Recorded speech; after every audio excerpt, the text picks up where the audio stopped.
Ndizera ko mukomeje kumera neza mwese mukomeza gukurikira ibiganiro bya Dore Entertainment. Ibintu byose biri kubera mu gihugu cy'u Rwanda bikomeje kuba agatereranzamba. Abantu benshi bakomeje kwibaza ati ese koko ni gute leta y'u Rwanda cyangwa se ubuyobozi bwa His Excellence Paul Kagame bushobora gufata umwanzuro bugahitamo guhita buvuga ko ngo bugiye gutwika perime z'Abanyarwanda, nyamara mu by'ukuri ari ibintu bitunguranye. Abantu benshi bakomeje kwibaza ukuntu umuntu yaba yarabonye perime, by'umwihariko hari n'abantu bamaze kuzikorera ariko zikaba zitarasohoka cyangwa se batarishyura kugira ngo bazifate. Umwanzuro rero nubwo tutavuga ko wenda ari umwanzuro wamaze gufatirwa icyemezo, ariko biravugwa ko ngo mu Busanza akunzwe gukorerwa perime, abantu benshi bakomeje gutangaza amakuru nubwo utapfa guhita ushyiraho akadomo ngo wizere ko ari amakuru ya nyayo 100% cyangwa se 100%. Ni ibintu bivugwa ko ubuyobozi bw'u Rwanda cyangwa se leta y'u Rwanda yifashishije polisi y'u Rwanda RNP cyangwa se Rwanda National Police, ariko bikaba ari polisi ishinzwe ibinyabiziga byo mu mihanda, ndetse ngo baje kuba bakora ikintu gikomeye bakatwika perime nyinshi, by'umwihariko mu Rwanda bakavuga ko ngo perime ngo batwitse ngo ni perime ngo zitemewe, ngo hari n'abagiye ngo bazihabwa mu buryo ngo butemewe n'amategeko, ngo nyamara ugasanga ngo byakozwe mu buryo bwa katanga izo perime ngo zigasohoka, ngo ariko muri systeme ukaba ubona ko ngo hari ibyangombwa bituzuye birimo ku buryo byerekana ko umuntu yaba yarakoreye perime. Abo bantu rero babonye gute?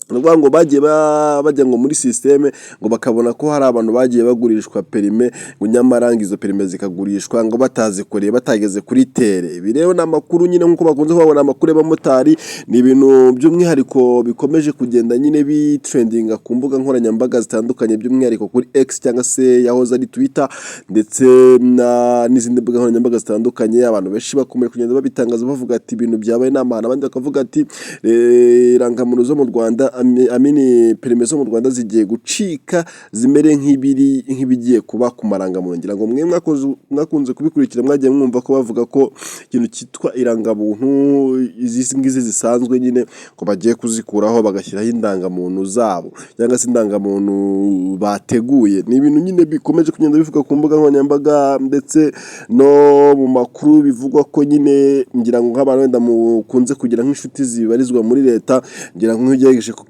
kumuganiza nawe hari ikintu wakubwiraho nubwo wenda utatangaza ngo ni runaka, ariko nyine ni ibintu bikomeje kugenda bivugwa. Ariko abantu bakavuga ati byanze bikunze leta y'u Rwanda ni abantu bageze kure, by'umwihariko mu ikoranabuhanga cyangwa se muri tekinoloji. Nta kibi bifuriza umunyarwanda, ahubwo ni mu rwego rwo kugira ngo bagure tekinoloji ndetse n'ikoranabuhanga, ndetse batume n'umunyarwanda abasha gutunga ikintu kizima kandi kizafasha leta mu gukontorora sekirite cyangwa se umutekano w'igihugu. Ngira ngo ibyo byose iyo babivuga tukibaza ngo ese perime kuki perime impamvu abantu benshi bari kuvuga uku nguku, bari kuvuga ko byanze kunze ibintu byabaye byo gushaka guhindura irangamuntu. Ngira ngo murabizi abantu bari mu Rwanda habaye ikibazo cyo kuvuga ngo irangamuntu zihari ntabwo zushuje ibisabwa nk'uko leta ibyifuza. Abantu benshi mu byaro batangiye gufotorwa n'ubwo ikigenekereza ko bitaragera, ariko ngira ngo murabizi irangamuntu barabafotoye, bafotora ibikumwe, intoki enye, igikumwe bakagifotora ukwacyo, ibi bagafotora ibiganza byose, bagafotora mu maso, imboni zawe. Ibi byose ngo ni uburyo bwo kugira ngo bazarwanye cyangwa se babashe kuba bakontorora abacengezi bashobora kuba bakinjira mu gihugu, cyangwa se babashe kugira umubare w'abaturage uri uhamye cyangwa se uzwi bya nyabyo na leta. Ibi rero ni ibintu byagiye bivugwaho nyine, abandi bakavuga ati ibyo ni ikibazo gikomeye cyane, ahubwo leta ifite ubwoba, yaratinye kubera iki bagera kuri uru rwego rwo gutekereza ko abacengezi bashobora kwinjira mu gihugu cy'u Rwanda. Ese kuki leta yo idashobora kuvuga ngo ibi bintu nimba bigiye kuba reka tubanze tubiganiriza umuturage, ariko abandi bakavuga ati ntabwo leta ari uko nguko ikora, leta iratugenera.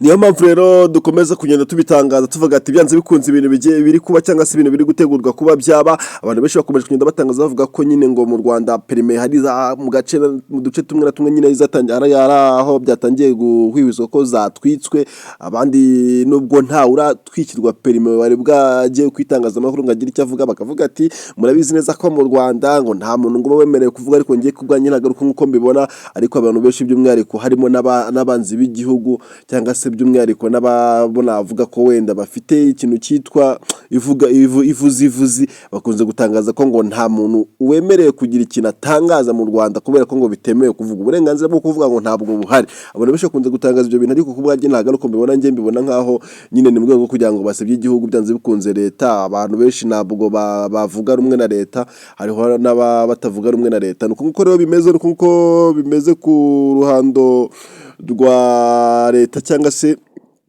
ku muturage, bavuga ko rero ari ibyo ngibyo, ari uko bimeze ku buryo leta ishobora kuba iri gutegura kuba yatwika amaperime. Nta muntu urabyemeza 100%, ariko nyine ni ya makuru aba ari kugenda ahwihwiswa, nubwo bakunze kuvuga ngo nta nduru ivugira ubusa. Reka twitegure turebe nimba koko byaba ari byo, ariko byaba bitunguranye by'umwihariko ku munyarwanda. Bibaye uko bimeze, ntekereza ko byanze bikunze ubwo nimba koko hari uburenganzira bw'umuturage baba bahutaje, wenda ntekereza ko leta n'umubyeyi itekereza neza abanyagihugu. Ntekereza ko ubwo hari n'ubundi buryo bwashyirwaho bwo kugira ngo umuturage atabangamirwa cyangwa se abashe no kubona nyine ukuntu atwara mu buryo butagoye, nk'uko leta ihora iteganyiriza umuturage ubuzima bwiza. Ngiye muri kumva ni Ismail, mu gihe muri kunkurikira kuri Dore Entertainment. Nyamuneka niba utakora subscribe, ndakwihandaye kugira ngo mubwire ngo kora subscribe kugira ngo dufashe kugira ngo tuzamure uyu muyoboro, cyane ko twifuza kuba umwe mu miyoboro igomba kujya ikora amakuru yizewe kandi agezweho. Ndabashimiye, mukomeze kugira ibihe byiza.